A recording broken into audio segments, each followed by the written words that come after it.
Bonjour à tous et bienvenue pour cette nouvelle vidéo. Avant toute chose, abonnez-vous et cliquez sur la petite cloche pour être informé des prochaines vidéos. Partagez et laissez-moi un petit pouce, ça aide au référencement. Merci. Allez, c'est parti.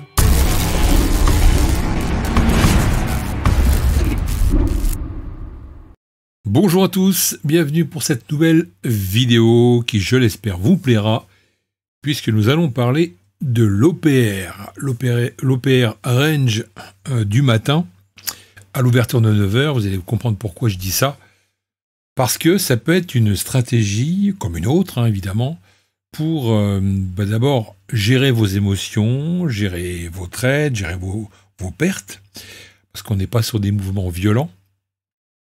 Et ça nous permet voilà, d'avoir une vision beaucoup plus ciblée pour notre trading, surtout le matin quand c'est un petit peu calme. Alors, l'OPR, c'est quoi? C'est à partir de 9h, quand le marché ouvre, sur une période de 15 minutes, vous avez un plus haut et un plus bas qui se forment. Et grâce à ça, nous allons tout simplement, tracer une zone qui va nous permettre d'avoir une stratégie en place. Donc pour ça, c'est très simple. Il suffit tout simplement au départ, donc moi j'ai mis 11 heures parce que je suis en décalage avec les métropoles, j'ai 2 heures de plus. Donc quand il est 11 heures chez moi, il est 9 heures à Paris. Et du coup, dès que je mets ici un trait vertical, ça me permet de cibler directement l'ouverture. Donc je suis bien en 1 minute, ok. Et à partir de là, je vais aller créer une fermeture sur 15 minutes ici, avec un deuxième petit trait vertical. Et on a bien ici une délimitation entre 11h et 11h15, ce qui va me donner avec un plus haut ici et un plus bas. On a ouvert ici, le marché a fait comme ça, il a fait un plus haut, il est redescendu, et ça s'est terminé ici. Donc ça, c'est la zone qui va nous servir de référence pour juste après 9h, juste après l'ouverture. Donc, à partir de là, on va noter ici notre résistance et ici notre support. Une fois que c'est fait, vous pouvez tout simplement tirer votre zone beaucoup plus loin pour avoir un espace-temps beaucoup plus visuel pour vous, pour pouvoir aller éventuellement trader et prendre vos repères. Ici, effectivement, on a l'open de minuit, d'accord? Donc ça, on ne va pas spécialement en prendre en compte, on va pouvoir s'en servir, mais ça ne fait pas partie de la stratégie. Donc je vous rappelle, on trace en 15 minutes plus haut, plus bas, voilà, sur les 15 premières minutes de l'ouverture de Paris, 9h, tout simplement. Et à partir de là, il y a des stratégies à mettre en place. Alors, la première, ça sera soit on casse l'OPR par le haut, et puis on revient faire un throwback dessus pour pouvoir repartir après en achat, avec un stop juste en dessous du plus bas. Ça, c'est la première chose. Soit on casse également l'OPR par le haut, mais par contre, on vient réintégrer la zone. Donc là, on va rentrer en short et on mettra un stop au-dessus du dernier plus haut, tout simplement. Alors, je vais vous inviter vraiment à faire ça, à vous entraîner là-dessus et à travailler avec un micro-lot. Vous allez comprendre pourquoi. Parce que avec un micro-lot, comme vous allez faire quelques petites pertes, vous allez vite comprendre qu'il est nécessaire déjà d'être en sous-levier, puisqu'après on pourra faire des renforts pour augmenter notre plus-value latente, et pour l'instant vous restez comme ça avec un micro-lot pour commencer, d'accord? Troisième stratégie que nous pouvons adopter sur de l'OPR, c'est les rebonds, donc sur support. Ça veut dire quoi? Ça veut dire que à partir du moment où effectivement on ne vient pas casser ici l'OPR, le plus haut, on redescend après les 15 minutes, on pourrait venir ici sur le support pour aller faire un rebond pour repartir à l'intérieur de cette zone. Donc ça peut être également une stratégie pour rentrer en achat. Vous avez également une quatrième stratégie qui va nous permettre d'attendre une cassure éventuelle du support, un pullback pour valider le short que vous allez faire juste après pour aller chercher des plus bas. Donc ça, c'est voilà 4 stratégies que vous pouvez mettre en place. Alors ce matin, j'ai fait quelques trades. Je vais vous expliquer ça sur des captures que j'ai fait tout au long de la matinée. Et vous allez comprendre juste après avec les captures images que j'ai fait. Je vais vous expliquer tout ça. Alors une dernière chose, si toutefois vous souhaitez régler votre stop, il suffit tout simplement d'aller chercher, je le rappelle, dans le crayon.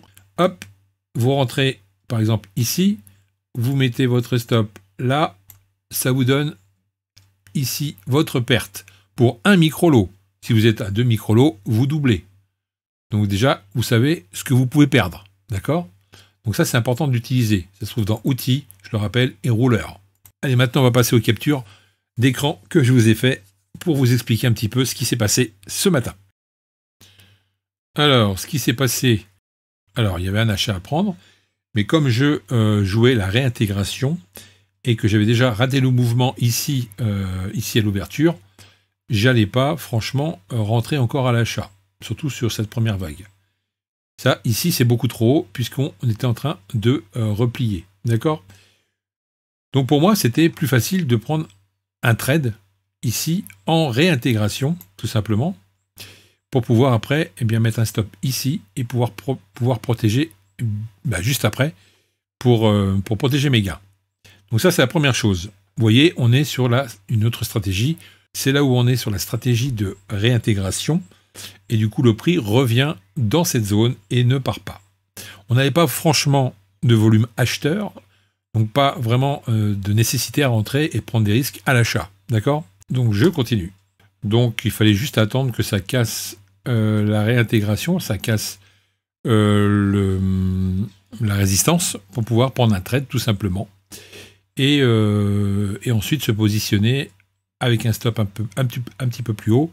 Et puis après, je suis venu tout simplement protéger mon trade une fois qu'il était un peu plus bas.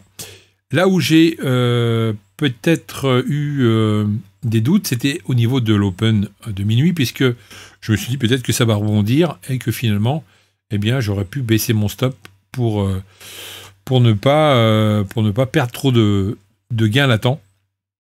Donc je l'ai quand même laissé, et le marché a quand même cassé l'open et est descendu beaucoup plus bas. Donc là, à ce niveau-là, qu'est-ce qu'il faut faire? Soit on coupe le trade, soit on attend une cassure. Vous voyez, je vous ai mis les flèches. On attend une cassure ici, un nouveau pullback pour que ça puisse descendre. Et à ce moment-là, dans cette zone, on fera un renfort. On rajoutera donc un micro-lot. Donc sur ce trade, j'ai 2 micro-lots. Je suis parti sur 2 micro-lots, mais je vous invite plutôt à rester sur un micro-lot. Et puis, une fois que le marché continue à descendre, j'avais juste à faire, ce que j'avais à faire, c'était juste de le laisser descendre et de suivre le trade tout simplement. Et c'est à partir de là qu'il fallait absolument descendre son stop pour protéger les gains latents, parce que là, on est en bas de range, et quand on est en bas de range sur un support, qu'est-ce qui peut se passer? Un rebond, une réintégration, un rebond pour revenir à l'intérieur de la zone, et vous perdez vos gains latents, et c'est pas super agréable. Donc c'est pour ça qu'il faut absolument protéger vos gains dès que vous pouvez. Donc là, j'ai vraiment descendu au maximum mon stop, et je l'ai mis au-dessus de cette grande bougie rouge qui me permettait d'attendre le fameux pullback. Soit ça me sortait, soit ça continuait de descendre. Donc dans les deux cas, j'étais gagnant. Alors qu'est-ce qui s'est passé après?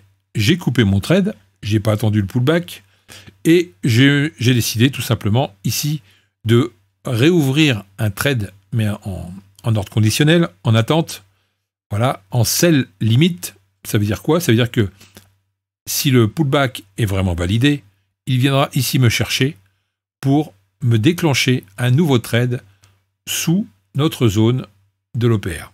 D'accord? Je continue. Boum. Qu'est-ce qui s'est passé après? Le trade s'est déclenché, donc pas de problème pour ça.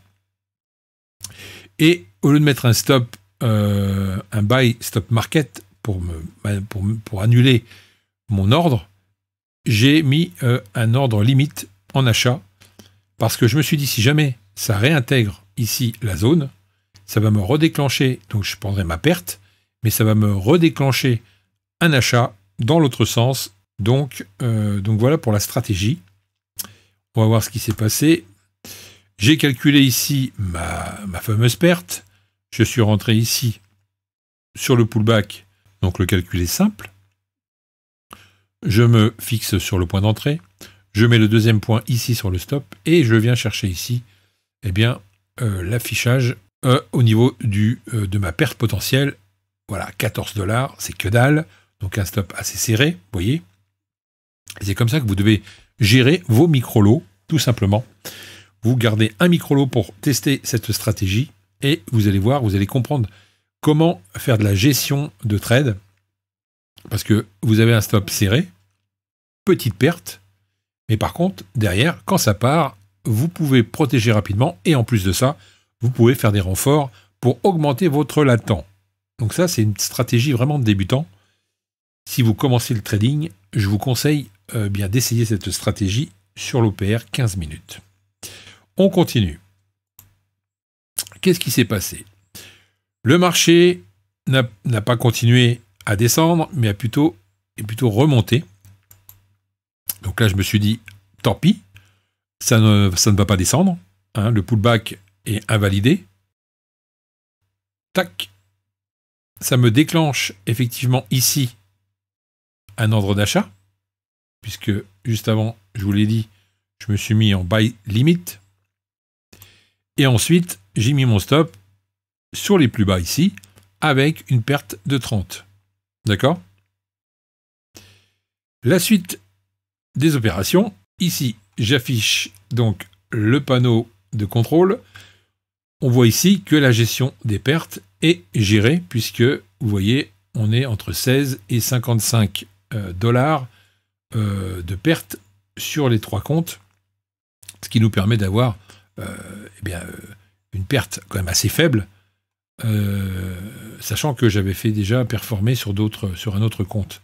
Mais bon, même si on ne s'occupe pas des autres comptes et que vous n'avez qu'un compte, il faut vraiment gérer au mieux vos pertes. Ça, c'est fondamental. Si vous faites du trading, c'est ça qu'il faut gérer. Pas ça. On gagne, tant mieux, mais il faut d'abord gérer ses pertes. C'est le principe du trading et de la gestion. Donc, qu'est-ce qui s'est passé pour la suite de notre aventure? Alors, finalement, j'ai été stoppé, ici. Du coup, comme l'invalidation s'est faite sur la réintégration une fois de plus, on est vraiment descendu ici avec beaucoup plus de volatilité et j'ai repris un trade juste en dessous des plus bas, tout simplement. Je remets mon stop au-dessus ici et je suis toujours à peu près à 30 balles. Donc vous voyez, quand vous commencez à comprendre comment le marché fonctionne, où est-ce qu'il va rebondir, est-ce qu'il va valider les pullbacks, est-ce qu'il va rentrer en réintégration, tout ça, vous devez le tester avec l'OPR. C'est beaucoup plus facile que si vous n'avez que des niveaux. Quand vous commencez le trading, c'est beaucoup plus facile d'apprendre le trading avec un OPR, avec un OPR 15 minutes, parce que vous avez une zone. Et au niveau de la zone, vous voyez comment ça réagit et vous pouvez prendre des décisions. D'accord? Donc une fois que c'est fait, le marché est descendu et je suis venu ici le protéger. Donc je ne suis pas spécialement gagnant sur cette matinée, à part le gros trade que j'ai fait, mais ça on n'en parle pas. Là, sur l'OPR 15 minutes, on a vu que en faisant des petites pertes, mais des petites pertes gérées, hein, eh bien, on peut, à un moment donné, avoir un trade qui part d'un seul coup, et là, les petites pertes que vous avez accumulées vont être eh bien, absorbé par le gros gain que vous ferez juste après. Donc ça, c'est la meilleure façon de trader sans stress, de faire un bon money management et de gérer au maximum vos pertes. D'accord ? Voilà, je vous invite à essayer vraiment cette stratégie, enfin ces stratégies, et j'espère que ça va vous aider. En tous les cas, je vous ai encore apporté quelque chose de nouveau. On verra également, on parlera sur d'autres vidéos sur le trading avec les Fibonacci. Ça peut être intéressant aussi pour certains parce qu'on me l'a demandé. Et puis après, on verra ce qu'on peut développer en fonction de vos commentaires sous les vidéos. N'hésitez pas à partager vos idées, vos commentaires sous la vidéo. J'adore ça puisque je vous réponds personnellement. Donc, il n'y a pas de souci. Si vous n'êtes pas abonné, je vous invite à vous abonner, effectivement, et à cliquer sur la petite cloche de notification pour ne rien rater des nouvelles vidéos. Voilà. Merci à tous de votre fidélité. Et puis bonne stratégie. Essayez cette OPR 15 minutes. Vous allez voir, c'est tout à fait efficace quand le marché répond vraiment dans un sens. Et vous verrez que finalement, eh bien, ça peut nous donner également le sens de la journée. Donc voilà, à méditer, à travailler. Je vous laisse faire et je vous souhaite eh bien, de bons trades. À bientôt. Ciao. Attends, abonne-toi et clique sur la petite cloche.